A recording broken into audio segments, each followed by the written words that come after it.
If you have an interest in horses and love learning more about horses, the horse industry, teaching, or even managing your own horse business, then you're in the right place. We would love you to join us on our mission, which is to improve the lives of horses around the world through the education of riders, handlers, and trainers. So get comfortable, listen in, and enjoy. Our guest today on Horse Chats is Lee Davis. Now, Lee's another equitana educator, and he's the owner-trainer at LD Horsemanship, where they offer equine services, including horse training from foal handling through to riding tuition, everything else in between. The other thing is that Lee's offers equine-assisted skills development, so EASD. He's only just got qualified about that, but I'm going to ask him a bit more about it, how he got qualified and what the EASD involves. But before I do that, I'd just like to remind people or let people know that if they want to work in the horse industry but not sure where to start, then have a chat to our friendly team at internationalhorsecollege.com with the wide variety of horse courses from the complete beginner to qualified professional, and with students in over 20 countries. We'll be able to consider your individual requirements and guide you in the right direction. Simply go to internationalhorsecollege.com now to start the conversation. Registered Training Organisation 31352. You don't actually have to do it right now. You can listen to this chat first and do it after the chat. But anyway, Lee, how are you? I'm great, thanks, Glenys, and thanks so much for inviting me on the podcast. It's a real honour. Oh, look, thanks for taking the time. Oh, you're welcome. Yeah, we just like to hear about everyone. This is a bit of preparation for Equitana, as I said. So we're talking to a few different educators. And I think if people aren't going to Equitana, still knowledge anyway. So, stay listening. Yeah, hopefully I've got a good story to tell.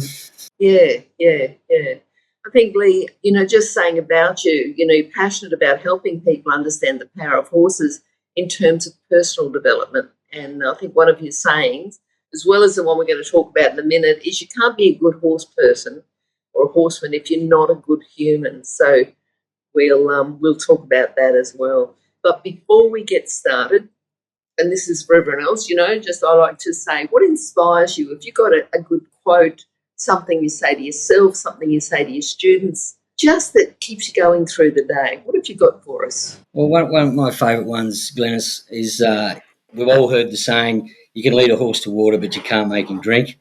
Well, I extrapolate on that, and I saw it somewhere. I can't quote whoever wrote it, but you can lead a human to knowledge, but you can't make him think. Yeah. It's a real tough one, and I find it, in terms of, I find I'll teach somebody something, and I think it's the greatest thing on earth, and it can be something as simple as tying a latigo properly on your Western saddle, or, just the way you actually swing the saddle up onto the horse.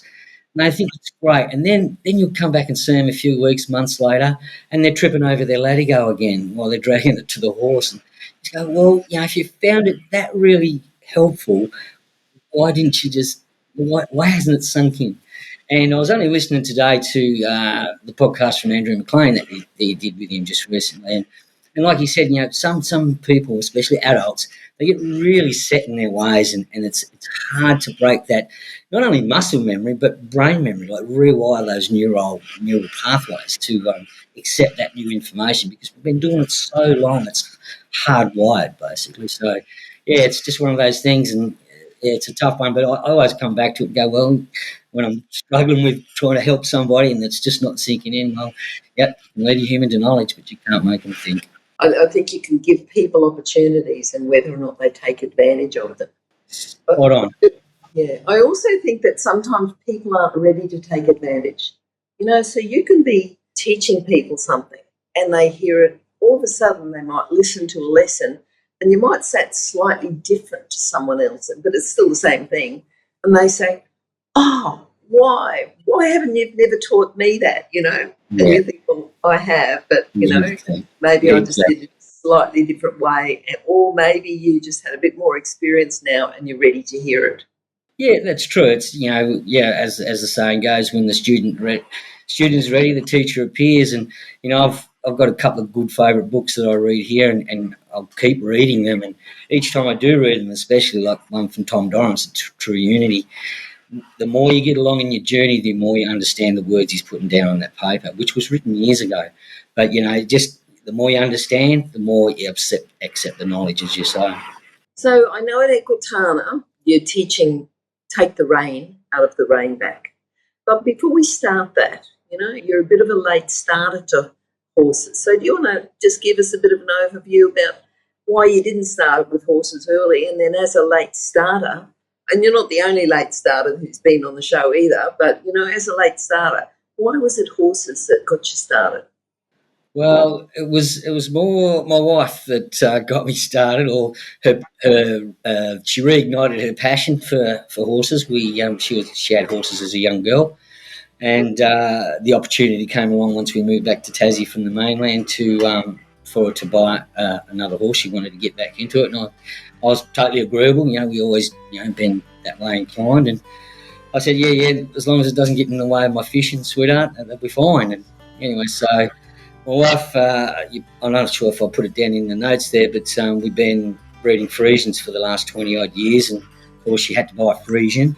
But this little filly she bought, it was just the weirdest thing. I'm normally pretty good with animals, and this particular horse, she absolutely loved everyone. She was adorable, sweetest thing on earth, but absolutely hated me.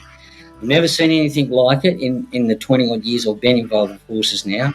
She would literally start backing up to the fence and double barreling the air, saying, "Don't you dare come near me." So, being with the lack of knowledge that we had way back then, we tried all sorts of things about, backing her on the bum with polypipe and all sorts of things. And in my frustration, I said to Nadine, that horse is going to, hurt somebody, really badly. And if not me, somebody else. Because she did everything. She kicked me, she bit me, she ran over me. It wasn't fun.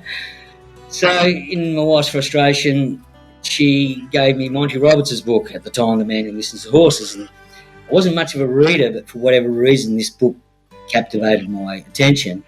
And throughout the book, I sort of worked out how to do the join-up method.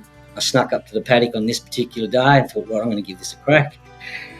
And, of course, you're supposed to do it in a round yard. I had a 3-acre paddock. 40 minutes later, the horse is in a lather of sweat. I'm in a lather of sweat, but she's got a nose on my shoulder. I get emotional every time I talk about this. She's got a nose on my shoulder saying, I want to be your best friend. So that was it. My boat sat in the shed for about 6 months and didn't hit the water, and my wife couldn't work out why. I was just immersed. I could not get enough knowledge to work out how to get a better relationship and improve it. I wasn't interested in going down the traditional horsemanship methods, being a bloke, everyone gravitates to rodeo and drafting and things like that. But that there set the scene for me to work on the psychology part of it. And then, it was just the rest is history. I got pretty involved with it. Tell me then, what happened to your boat? I sold it and bought a horse boat.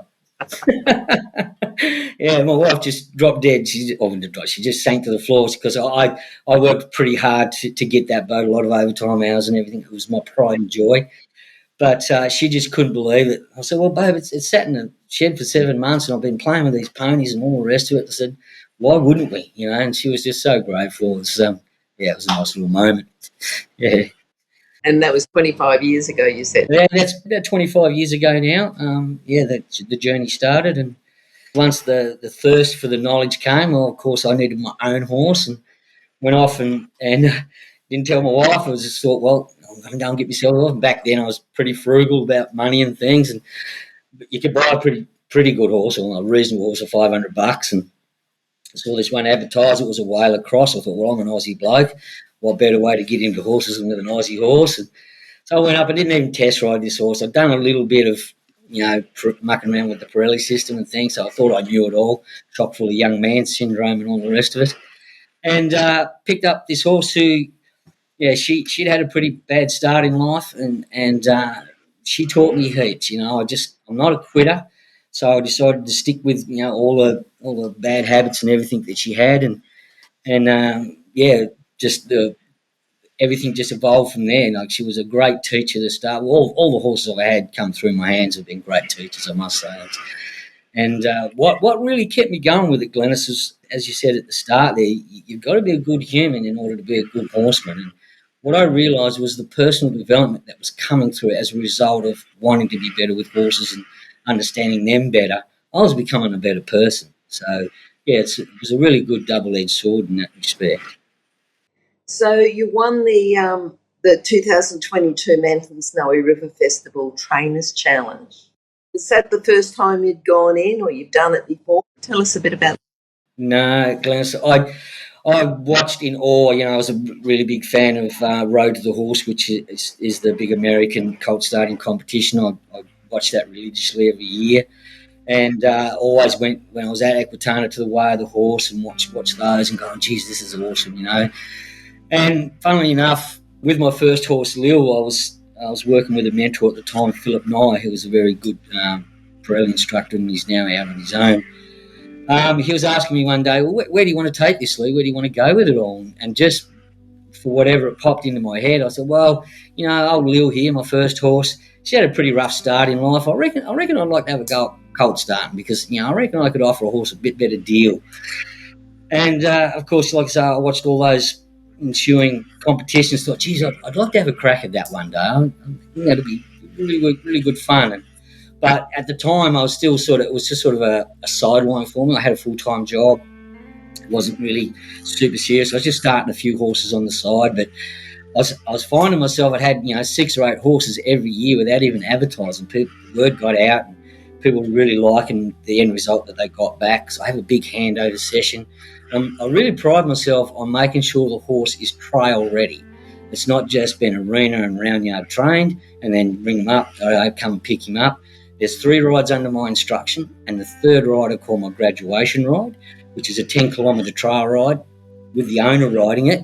And if there's any issues, when we come back home, I'll keep the horse free of charge and deal with those issues. But I'm not up to set students up for failure, so I'll make sure that they're going to graduate by the time they get on that trail ride. So, and I had the opportunity, a guy I did my Horse Safety Australia course with was the organiser of the Trainers Challenge, and he said, you should throw your hat in the ring, you never know what I said, oh mate, I'll be up against all those professionals, what hope have I got? He said, just try it out, mate. So you never know.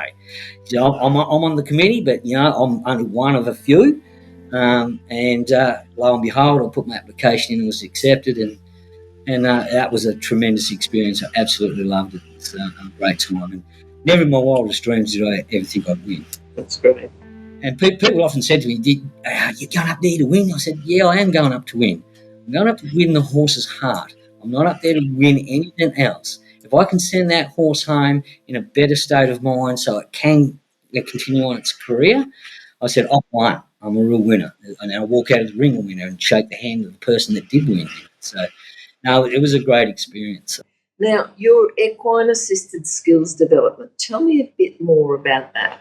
Yeah, well, as you say, I've only just gained the qualification and I'm about to head to my first little sort of follow-up networking training day. But I've sort of been looking at a lot of the equine-assisted learning modalities that are out there. And the lady that facilitated EASD, which is the equine-assisted skills development, she's been involved in equine-assisted learning in some form for the last 15 years. So she's been sort of in on the ground level. I mean, it's been around for a long time. She herself has tried a lot of different modalities and realised a lot of it was helping people deal with their emotions and things like that. But it was also she saw a lack of development, so sure they were helping deal with emotions and things like that, but it wasn't really helping them develop their skills as a human and interaction with people, especially those that are, that don't have those skills. So a good friend of mine, she convinced me to go along to the 4-day course, and it's been one of the best 4 days of my life. I cannot wait to get involved with it all because not only a lot of the equine assisted learning deals with people with learning disabilities, mental issues, all that sort of thing, but this particular modality, I can take it to corporate and help with team building. I can take it to schools and help with rambunctious kid development, if you like, and things like that. So that really, I wasn't aware of that when I got into it, but just after the first day, I thought, Jingoes, I'm hooked. I'm just reading through the manual and things. So I really, really am looking forward to adding that as a nice little arm to my business. And I will be targeting the corporate side of things because my previous life as a a maintenance team leader. I did lots of team building activities and stuff like that. But there was nothing like this. And some of the stuff is not only is it very challenging both mentally and both mentally, but it helps accumulate or culminate in team building and working as a team. Some of the exercises we did, just involved communication. One was we had 3 blocks, 2 planks, and we weren't allowed to touch the sand. The only things that were allowed to touch the sand were the hooves of the horses. And there were 5 of us. And we had to go from one end of the arena to the other in 45 minutes. So, it was just a really, really good exercise. I could just see where you could extrapolate that into a lot of learning for, like I say, not only just people with difficulties with life, but also just managers and workers just being able to communicate on a better level. And horses just help that journey for sure. So looking forward to really delving into that come the new year. Yeah. At Equitana, taking the rein out of the rein back. And I know you've got 2 sessions on this. Tell us a bit about what you're going to be doing in those sessions. People, it's a bit of an introduction. You don't need to go through the full thing, but tell us what you're going to do so people are listening. They'll say, that's one session. They'll highlight it in their calendar and tick it off and say, right, I want to do that one. Yeah. Well, as I say, my foundation with the Pirelli system sort of really helped hone my thought process around how to really interact with horses from a psychological level. One of Pat's favourite sayings was, the more you use your reins, the less your horse will use his brains. So, the whole message of what I'm going to be putting across with my demonstrations, sure, it revolves around asking your horse to back up more from your seat than from the reins. But it also, the way I'm going to put it across, you can extrapolate that to any part of your horse training. It's about breaking things down into small, tiny pieces and then adding them all back together and then creating the finished product. As Tom Dorrance would say, separate, isolate and recombine. It's just a really, really good way of putting that whole ethos across of don't just try and shove it down the throat with a shovel, just pepper it in piece by piece.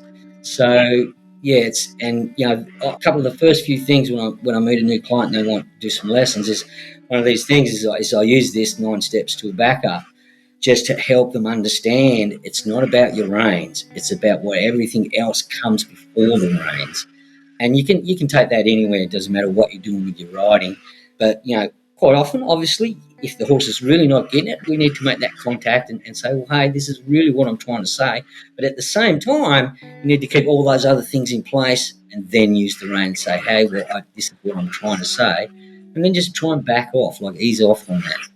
And then, in terms of building things, I like to explain things from a perspective of, I like to take my horsemanship in the view of building a jigsaw puzzle as opposed to today's fast-paced society and wanting more and more of a photo approach. So with photos, there's been more photos taken in one day than in the first 50 years of photography. So what commonly happens is, a trainer will get the basics and in a well-meaning fashion, because they know that the client's paying them money, they want to help them progress. So yes, they get the basics and then they move on and take another photo. They've photoshopped out the real important parts, and that is forming a basis of that exercise. So it's second nature. It's not just something that they've done a couple of times and then away we go and we do another thing, and then they take another photo and Photoshop out that bit and take another photo and Photoshop.